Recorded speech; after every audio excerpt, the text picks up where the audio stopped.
今天我们要聊聊许多50岁以上朋友都很关心的一件事。过了50岁之后，许多人发现肚子日渐隆起，内脏脂肪怎么减都减不掉，这到底是为什么呢？很多人会发现，年过半百之后，身体仿佛变得不听使唤，一些努力控制饮食，每天快走运动的长辈仍然纳闷，明明自己已经很节制，晚餐不敢碰淀粉，每天也规律运动，为什么体重计上的数字就是不下降？他们不禁怀疑，难道真的是年纪大了，新陈代谢坏掉了吗？别急，陈医师一语道破真相，指出问题不在于你不够努力，而是方法用错了。盲目的少吃多运动，如果方式不对，反而可能是在折磨自己，甚至加速衰老。长期挨饿过度运动，会让身体处于高压状态，反而分解宝贵的肌肉组织，减慢代谢速度，还可能干扰荷尔蒙平衡，结果不但瘦不下来，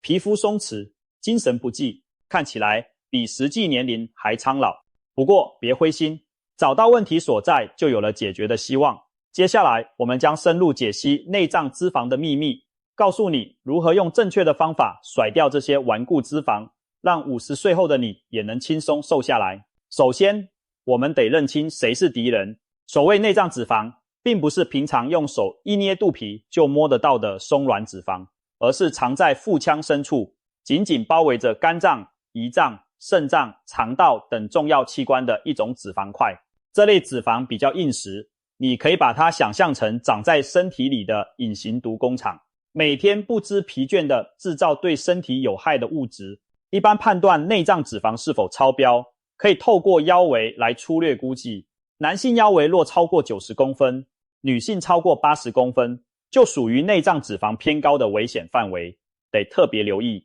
还有那种肚子圆滚却摸起来硬邦邦的情况，往往也是内脏脂肪作祟，可不是腹肌的功劳。内脏脂肪对健康的危害可不小，它带来的问题包括慢性发炎、胰岛素阻抗、心血管疾病风险升高，甚至大脑退化等。首先，内脏脂肪会让身体陷入慢性发炎状态，因为这些脂肪细胞会不断向血液释放发炎因子，引发全身性的慢性发炎反应。其次，过多的内脏脂肪会导致胰岛素阻抗，它会干扰胰岛素传递讯号，让血糖无法顺利被细胞利用，长期下来可能演变成第2型糖尿病。再来，内脏脂肪堆积也增加心血管疾病的风险。内脏脂肪会影响胆固醇和血脂肪的平衡，常使血压升高、血脂异常，久而久之危害心脏健康。最后，研究发现内脏脂肪过多还可能加速大脑老化。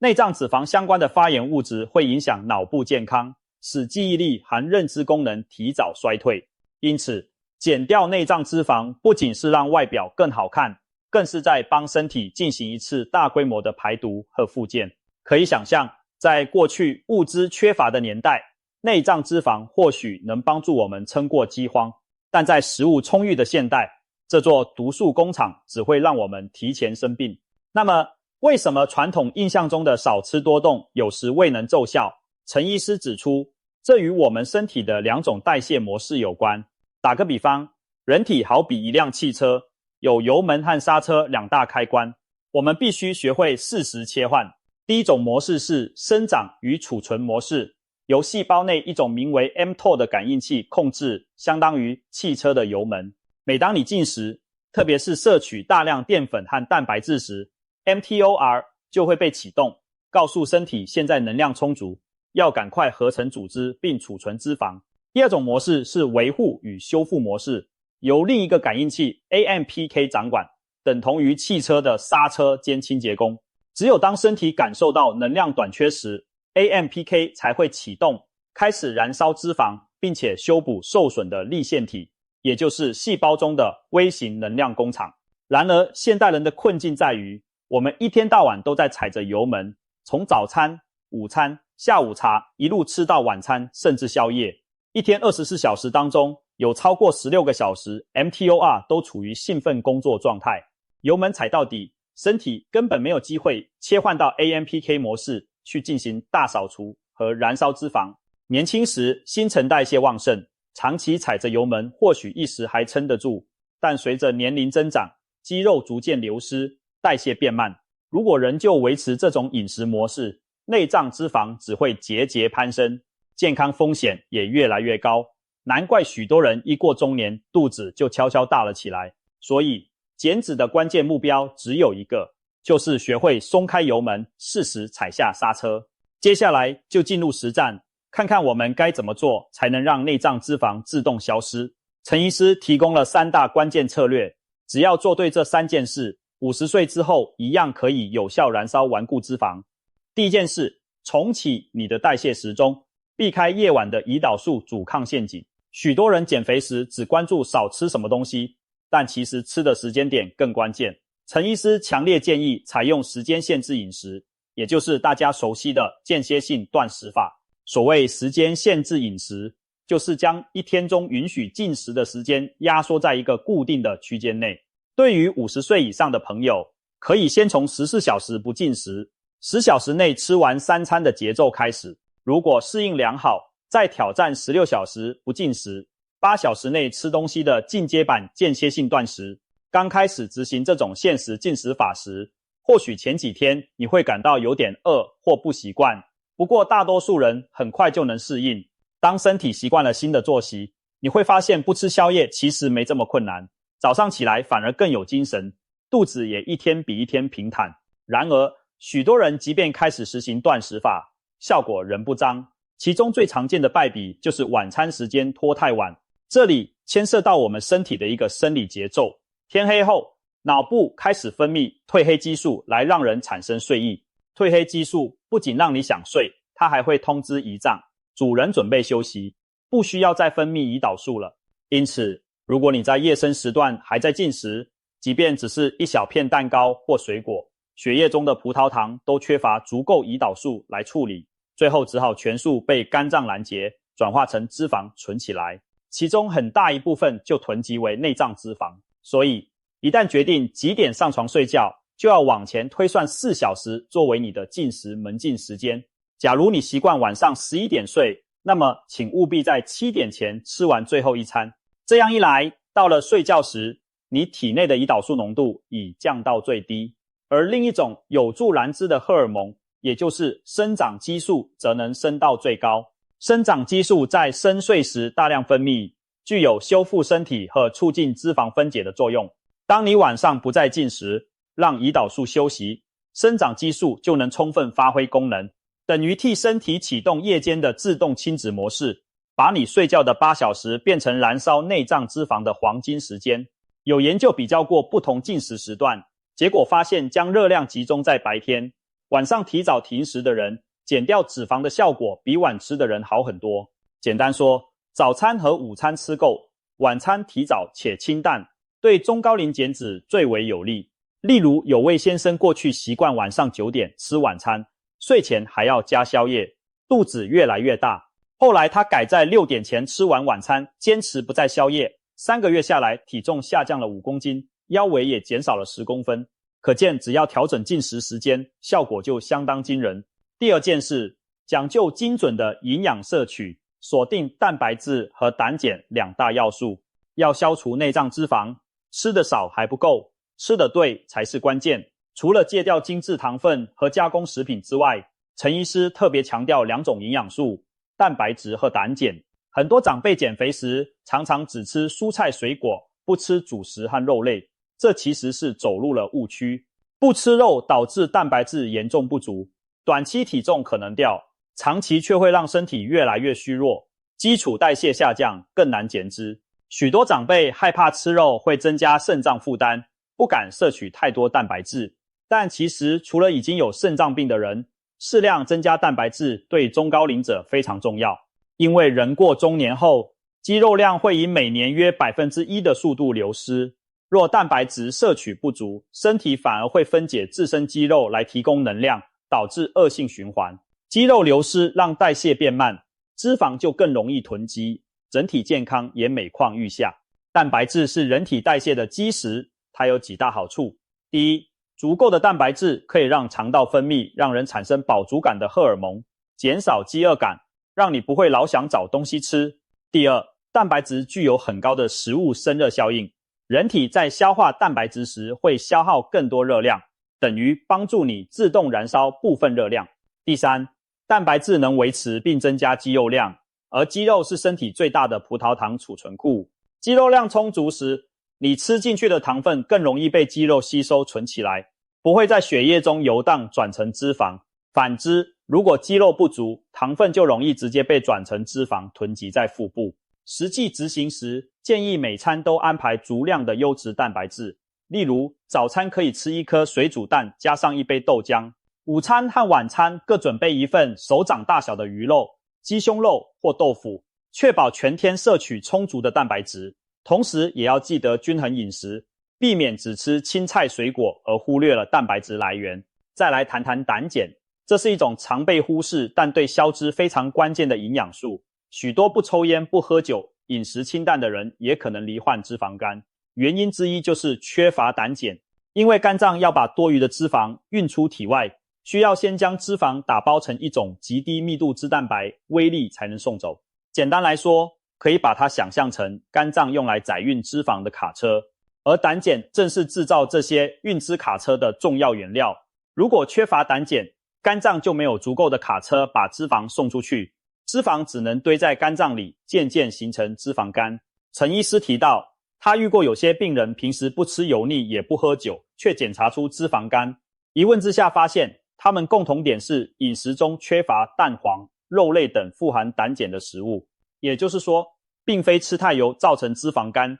而是没有胆碱帮忙运出肝脏里的脂肪。这些病人在调整饮食，每天补充足够胆碱后，肝脏的脂肪慢慢减少，健康状况明显改善。所以在饮食中摄取足够的胆碱就很重要。哪些食物富含胆碱呢？蛋黄就是其中翘楚。陈医师特别提醒，减脂期间不要害怕吃蛋黄。很多人对蛋黄敬而远之，是担心胆固醇，但其实对大部分健康成人而言，每天1颗蛋并不会让你的胆固醇飙高，反而能提供胆碱来帮助肝脏代谢脂肪。最新研究也显示，适量食用蛋类对多数人来说不会显著提高血中胆固醇，而且胆碱摄取充足，反而有助预防非酒精性脂肪肝。总之，1颗蛋黄所含的营养可比你想象中更有助于对抗腹部脂肪。当然，除了蛋黄之外，其他食物如深绿色蔬菜、黄豆、坚果和动物肝脏也含有胆碱，只是含量没有蛋黄这么高，也较难天天大量食用。相比之下，每天吃上1颗蛋黄是最简单方便的补充胆碱方式。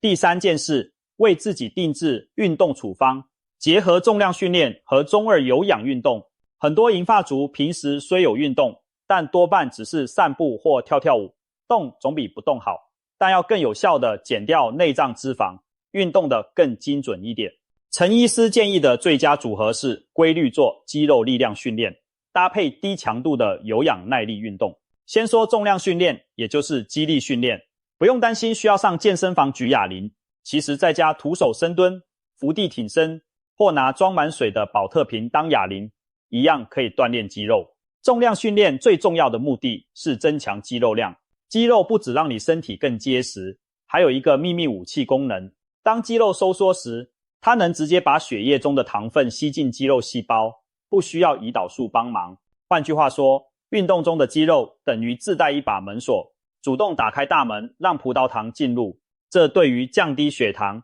改善胰岛素阻抗和消除内脏脂肪都非常有效。举个例子，很多糖尿病前期患者透过规律重量训练都成功降低了血糖，就是因为肌肉运动提高了细胞对血糖的利用率。对于想减肚子的中年人来说，每周累计30分钟到1小时的肌力训练即可，重点是持之以恒。只要让主要肌群每周都有受到刺激，感到酸胀，你的肌肉就会逐渐变强，内脏脂肪也会跟着往下掉。接下来谈谈有氧运动，这里强调的不是那种让你累趴的高强度训练，而是相对轻松但需持续较长时间的 Zone 2有氧。Zone 2指的是一种强度适中，心率约达最大心跳60%左右的有氧运动强度。判断自己是否处于 Zone 2其实很简单，运动时你应该还能用鼻子呼吸，不太需要用嘴大口喘气，甚至可以一边运动一边和朋友聊天。如果可以做到这点，代表你的运动强度正好处于Zone 2的理想燃脂区间。一旦你开始上气不接下气，必须张嘴大喘，那就超过中2了，身体转而优先烧糖，燃脂效率反而下降。在送2强度下，身体细胞内的线粒体工作效率最高，能优先燃烧脂肪供能，而不会很快用完糖分。因此，送2运动能更有效锁定燃烧内脏脂肪。台湾有研究显示，一名久坐的中年人每周进行3次中等强度，也就是相当于中2的有氧运动，连续2-3个月后，内脏脂肪平均减少了约 12%， 同时降低了心血管疾病和糖尿病的风险。这证实了运动不必很激烈也能显著减脂的道理。更棒的是，中2运动相对温和，对关节和心脏的压力较小，适合绝大多数中高龄人士长期执行。相反，如果一开始就勉强自己做高强度运动，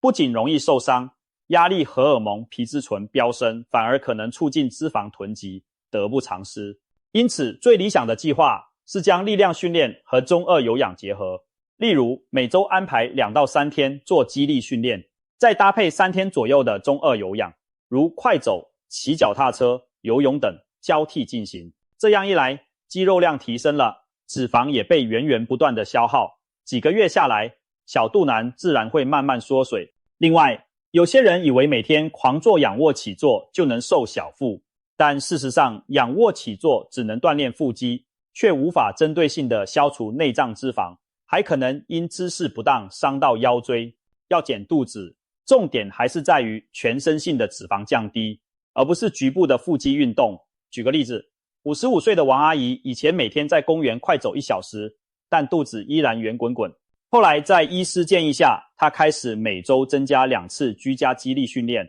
例如深蹲和抬腿运动，并且把走路的速度略微加快，进入微微出汗的重2区间。坚持3个月后，王阿姨的腰围足足小了8公分，整个人轻盈许多。可见只要方法正确，年过半百照样能练出健康的体态。最后再加码一个小秘诀，善用冷刺激来激活棕色脂肪。我们人体内其实还藏着一把对抗肥胖的秘密武器，那就是棕色脂肪。棕色脂肪是一种特殊的脂肪组织，内含大量线粒体，因此呈现棕色。它最厉害的地方在于能燃烧热量，产生热能，相当于我们身体里的迷你火炉。而启动这些小火炉的开关就是冷刺激。陈医师分享了一个简单可行的方法，就是每天洗完热水澡之后，在结束前用冷水冲淋颈后和上胸部大约30秒。这短短30秒的冰凉刺激会让棕色脂肪瞬间被激活，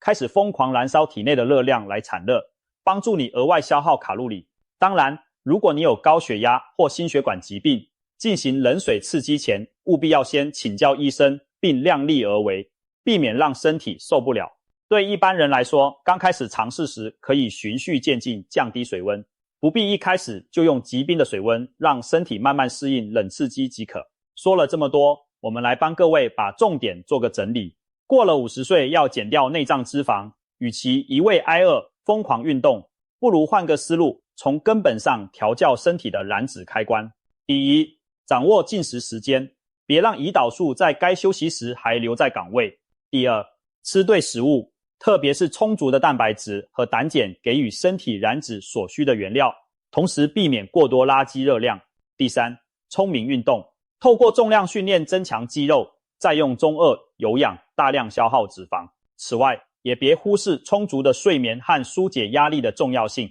睡得好才能让荷尔蒙分泌正常，压力不至于太大，内脏脂肪才不会趁虚而入。调整作息，放松心情，加上我们提到的3大策略，才能全方位对抗内脏脂肪。经过一段时间培养这些好习惯，你会发现内脏脂肪正在不知不觉中减少，腰带可能悄悄松了一格，人也变得更有精神。更重要的是，这种减脂方式改善的是你的身体体质，减少的是让人生病的毒素、工厂内脏、脂肪，健康收益远远不止体重计上的那几公斤。试想3个月后的自己，或许体重只下降了几公斤，但是腰围却明显缩小。以前紧绷的裤头，现在松松的挂在腰上。更棒的是，最近一次体检时，你的血压、血糖、血脂都比3个月前有所改善。走路上楼时不再气喘吁吁，精神状态也焕然一新。这些转变都归功于你持之以恒地采用了正确的方法，而不是靠节食挨饿来蛮干。你会由衷感叹，原来年过半百也能活得这么年轻健康。所以不要再以为年过半百就注定跟大肚腩相伴，现在你已经掌握了正确的减脂武器与策略，剩下的就是行动和坚持。无论你今年50、60甚至70岁都不嫌晚，从今天开始做对这3件事，给自己一个惊喜吧。你的内脏脂肪将在不久的将来悄然消失，迎接你的是更轻盈、更健康的全新人生。